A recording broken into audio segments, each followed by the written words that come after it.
മക്കളെ എന്തുകൊണ്ട് വിശേഷം? എല്ലാവരും ഊണൊക്കെ കഴിച്ച് കാണുമല്ലോ.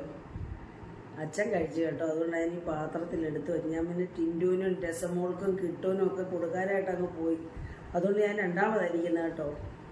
അപ്പോൾ ഇല്ലേ ഞാനിത് കണ്ടില്ലേ, ഇത് സോയാ ചങ്ക്സ് കൊണ്ട് ഇറച്ചിക്കറിയേക്കാൾ ടേസ്റ്റിൽ നോൺ വെജിറ്റേറിയൻ ആയിട്ടുള്ളവർക്ക് ഈ ഇറച്ചിയും ചിക്കനും ഒന്നും കഴിക്കാത്തവർക്ക് വേണ്ടി തയ്യാറാക്കുന്ന ഒരു കറിയാണ്. ഞാനും ഈ ബീഫൊന്നും കഴിക്കത്തില്ല കേട്ടോ.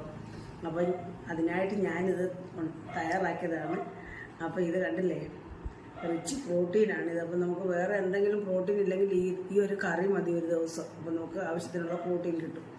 അപ്പോൾ എനിക്ക് എരിവൊന്നും അധികം കഴിക്കാൻ പറ്റത്തില്ല, എന്നാലും എരിവൊക്കെ കുറച്ചായിരുന്നു ചെയ്തിരിക്കുന്നത്.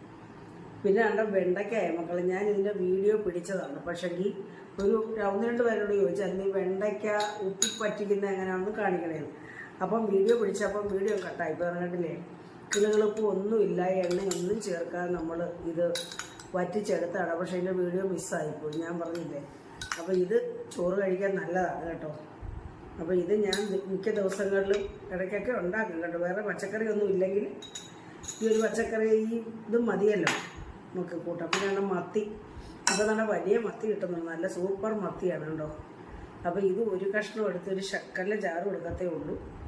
പിന്നെ നമ്മുടെ ഇന്നലത്തെ ഓട്ടുമോര് കാച്ചതാണ്, ഇതോട് ചേർത്ത് ഞാൻ കഴിക്കും കേട്ടോ. ഓട്ടുമോര് ഇത് ഭയങ്കര ഇഷ്ടമാണ്, പുളിയില്ലാതെ. അപ്പോൾ ഇതാ ഇത് കണ്ടില്ലേ, നല്ല ടേസ്റ്റ് ആയിരുന്നു കേട്ടോ. ഈ കൂട്ടി ചോറ് കഴിക്കാൻ നല്ല. അപ്പോൾ ശരി നോക്കാം.